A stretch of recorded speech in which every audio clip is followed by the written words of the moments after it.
dobrodošli u još jedan video na mom kanalu. Da li je ova košulja previše izgužvana?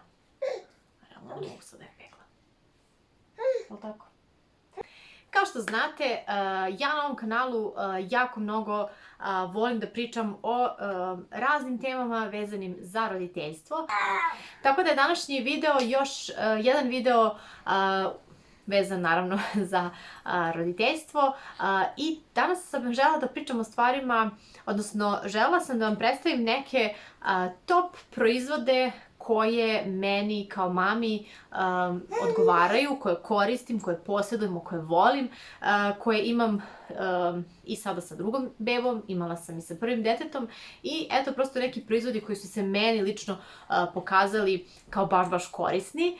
Naravno, ja moram da stavim kao neki disclaimer na ovaj video, a to je da ni na koji način ne želim da osuđujem bilo koju mamu koja možda ove proizvode ne koristi ili ne voli ili možda jednostavno ovi proizvodi nisu svakome toliko korisni. Jednostavno sve mame su drugačije, svaka mama ima neke svoje preferencije i jednostavno svaka beba je drugačija, tako da u skladu sa tim naravno svako kupuje i obezbeđuje sebi ono što mu treba i što mu odgovara. Ovo su samo oni proizvodi koji su meni lično koristili i koriste i koje volim i koje, eto, ja možda nekoj novoj mami možda preporučujem da proba ili jednostavno da istraži i da vidi da li možda je to za nju i za njenu bebu odgovarajuća stvar. Tako da sada ću vam predstaviti tih 10 proizvoda koje ja volim kao mama. Prvi proizvod koji definitivno preporučujem, odnosno koji ja koristim, ali moram da napomenem da ovaj proizvod koristim samo sa Milom, sa Viktorom ga nisam imala i tako mi je krivo što ga nisam imala, zato što mi se ispostavilo kao jedan proizvod zlata vredan, a to je Baby Gnezdo. Gnezdo je jednostavno proizvod koji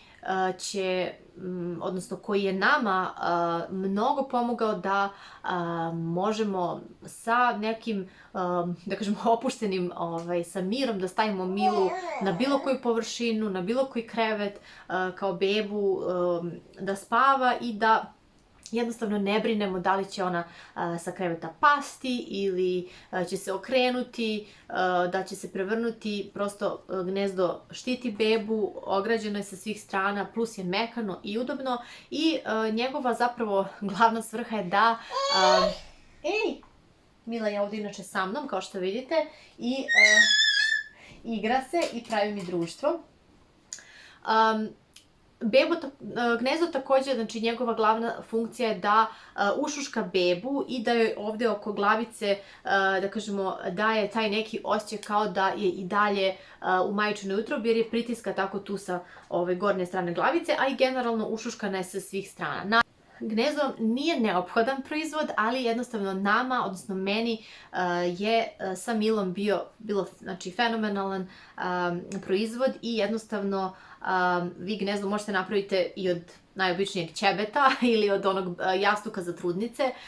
Ja njega također imam i sa Viktorom sam, na primjer, taj jastuk koristila zapravo kao gnezdo i vrlo često sam ga tim jastukom ograđivala da ne padne sa kreveta kada je bio baš mali, ali eto kažem, to može bude maltene ista funkcija, ali prosto nama je Gnezdo super praktično, posebno zato što smo ga nosili sa nama već nekoliko puta gde god smo putovali. Išli smo par puta u neke vikendice i bilo nam je zgodno zato što možemo da ga stavimo na bilo koji krevet, a beba se opet osjeća kao kod kuće. Jel' tako, Mila? Drugi proizvod koji imamo još od Viktora i sada ga koristimo baš maksimalno sa Milom je ova kolevka iza mene.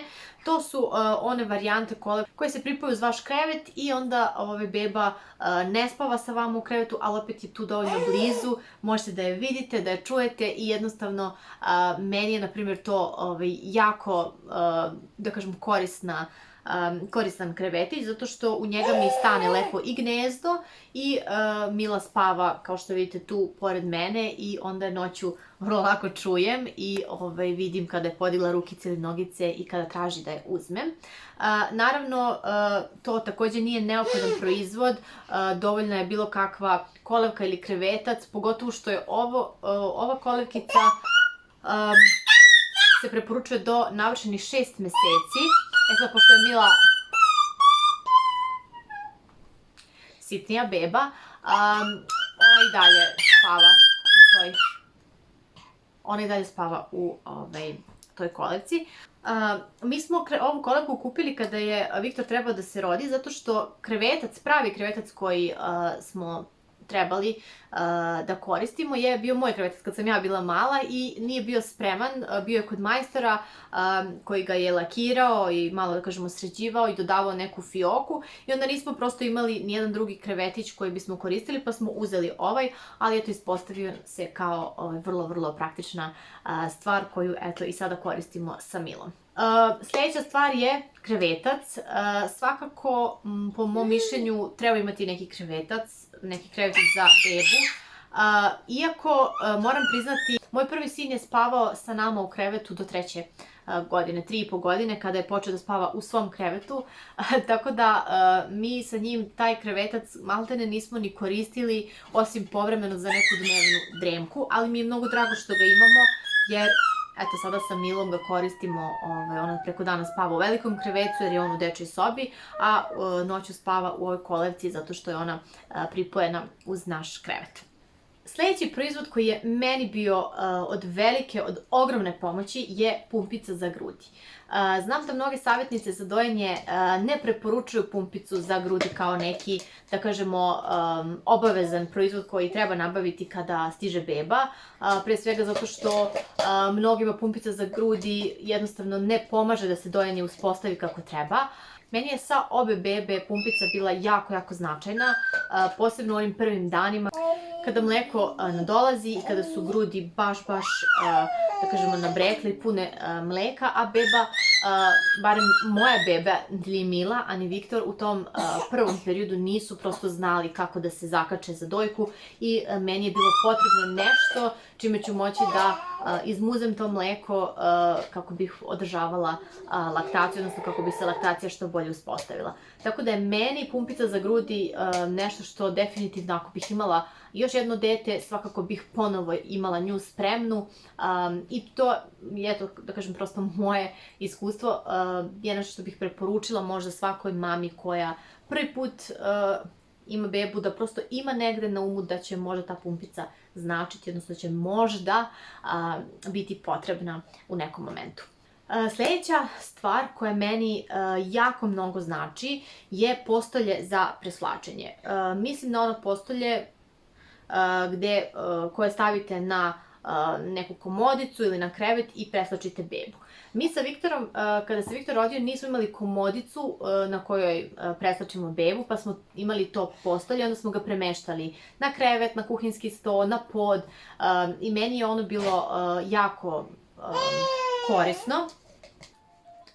Kada smo na kraju kupili komodu na kojoj smo odlučili da će biti baš za preslačenje, ta podloga je zapravo tako sjajno legla na tu komodu i ono što je sjajno kod nje je što ima onako one zakrivljene ivice sa strane da beba ne može da padne ako slučajno okrene, mada naravno bebu nikada ne smete ostavljati samu na toj komodi, ali eto, to je prosto neki gadget koji je meni bio nezamenljiv u smislu, pogotovo kada smo kupili i komodu, jer moja leđa onako su dosta patila i generalno su mi slaba tačka i onda svako savijanje da povijem bebu na krevetu ili na podu jednostavno nije funkcionisala za mene, to bi mi stvaralo jako veliki pritisak na leđa, tako da su te podloge meni savršeno rešenje.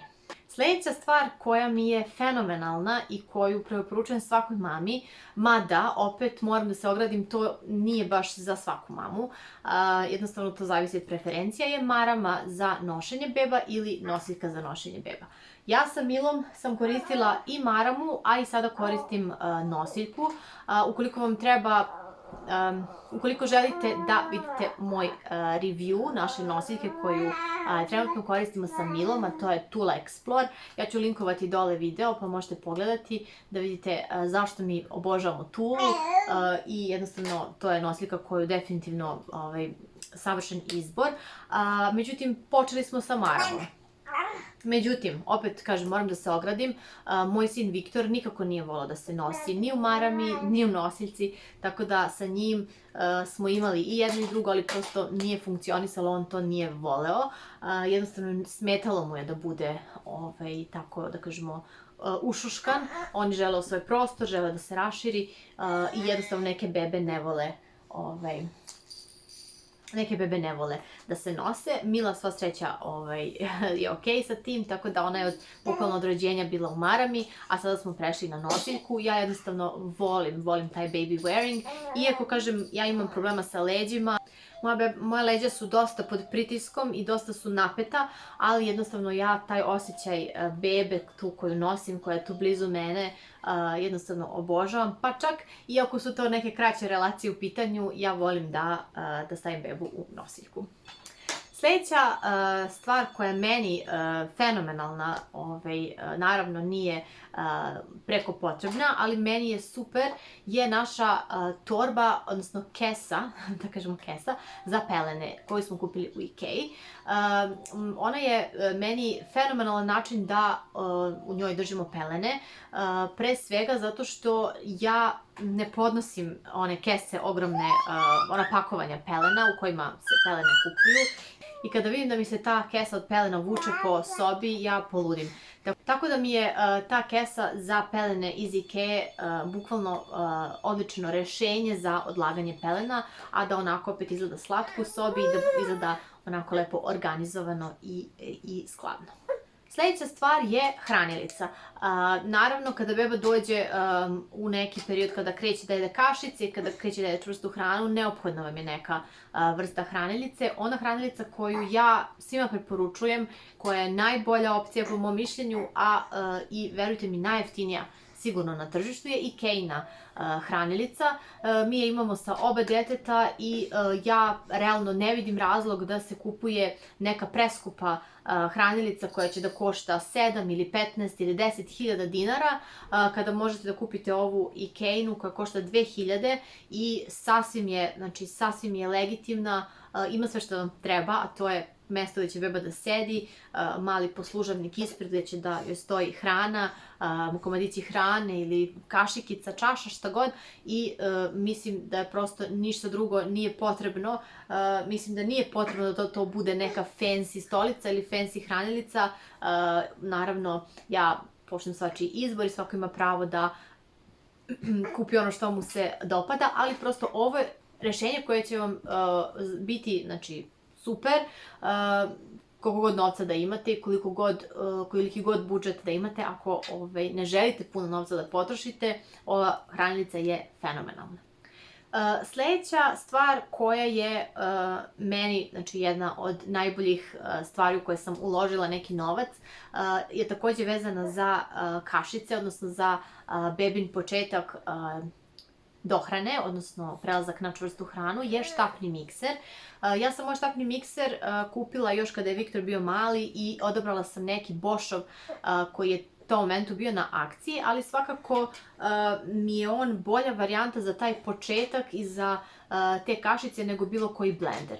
Ja kod kuće imam 2 fenomenalna blendera, ali ništa ne može da mi usitni hranu za bebu, pogotovo ako su to neke male količine hrane, to onda blender jednostavno ne može da procesuira tako malu količinu i onda je štapni mikser meni fenomenalna spravica za to. Ja ga koristim bukvalno za sve, naravno koristim ga pre svega za bebine kašice, ali ga koristim i kada pravim potaž ili kada pravim bilo šta što treba da se umuti je guralica, odnosno baby walker.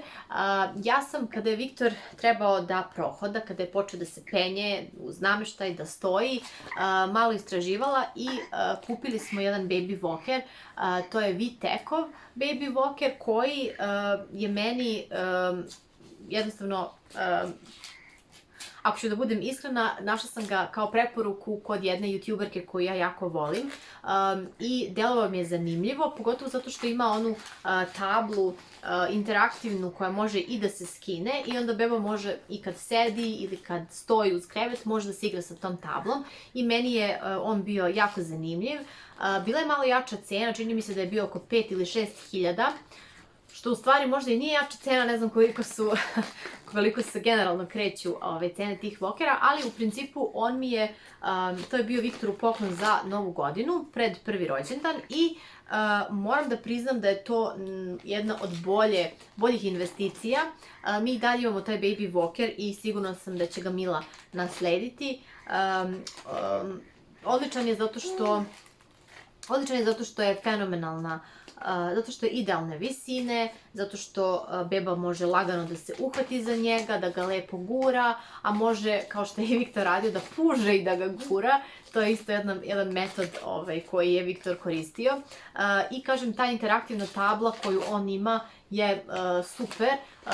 I ono što se meni, na primjer, dopalo kod toga je što je Viktor tu guralicu koristio, pa bukvalno do možda 2,5 godine mu je bila zanimljiva i evo sada ja nju polako povremeno izvadim Mili, ali u stvari izvadim onu tablu i Viktor se često zaigra, pokazuje kao Mili kako i šta sa tim radi i onda se on zaigra, a on sad ima 4 godine.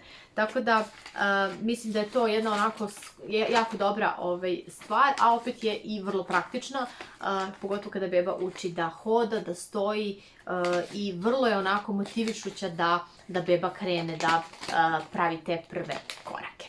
I poslednja stvar na ovoj listi je Baby Gym. Ja sam naš Baby Gym kupila kada je Viktor imao 3 ili 4 meseca, a Milu sam još ranije počela da stavljam u njega i on je sa sobom imao par nekih visećih igračkica koje su sve onako bile gumene i jedna je bila plišana. Nije ih bilo mnogo, što mi se baš svidelo, zato što nije onako prestimulativan, nego je taman tu negde 4 igračkice i on je imao još prostora da se zakače igračkice po želji ukoliko želite da nešto dodate. I mi smo tu kačili razne neke stvari tipa lančić običan ili onu ogrlicu za dojenje i evo taj Baby Gym je bukvalno ostao kao nov, očuvan je vrlo i Mila ga koristi. Tako da mislim da bilo kakva ta vrsta zabave za bebu poput Baby Gyma je odlična investicija. Vi naravno možete Baby Gym da napravite i sami. Ja sam videla sjajne varijante da, znači bukvalno 2 letvice sa strane i gore onaj kao deo i tu su onda zakačili razne neke zvečkice ili viseće te stvari i to je isto sasvim super poslužilo kao opcija za Baby Gym. Tako da, eto, videli ste mojih 10 top proizvoda koje volim kao mama i koje koristim. Podelite u komentarima sa mnom šta su vaši omiljeni proizvodi koje volite kao mama i šta vam je možda, da kažemo, neki top proizvod bez koga ne možete da zamislite majčinstvo.